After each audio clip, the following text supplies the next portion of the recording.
What's going on, everybody? Carlos here once again from Premier Cuts, and in today's video we're going to be talking about specific things that have to do with getting over the hump. I've always considered someone who's a master barber is someone who can do every kind of haircut, every style, who sits in your chair, comfortable, not comfortable, you've done it, you haven't, but you're not afraid to take on that responsibility of doing that haircut. In many cases, there are people who tend to shy away from that, and early on in your career, if you make that a habit, you're going to continue that until your later years, when you're still going to be limiting the profits you can make by not being comfortable enough and realizing not every haircut in the beginning is going to make you feel comfortable. Sometimes you got to get out of your element, tackle that responsibility, because it's repetition. The simple fact is you're not going to get better if you're not actually doing the haircut. Practicing makes perfect, but practicing on people is what makes you comfortable to do it. So with that being said, this is something that you have to consider. It's a mind frame.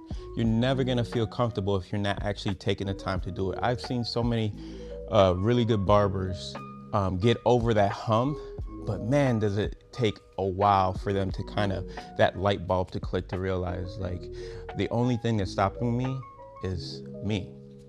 I know that because in the beginning, I always use myself as an example, because in the beginning of me and my haircutting journey, I remember the transition from cutting in the garage, cutting in the backyard, cutting in the house, to working in a barbershop. There's a big difference, and I did that for years, and I knew how to cut. But the moment you step into a shop, sometimes that can be a little bit scary, a little bit challenging, a little bit like all eyes are on me.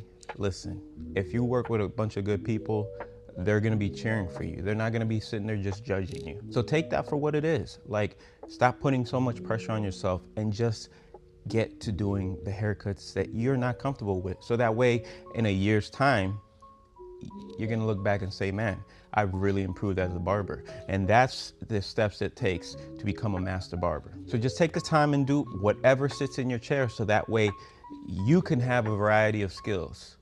Don't be so afraid to challenge yourself when it comes to things that you're not comfortable doing.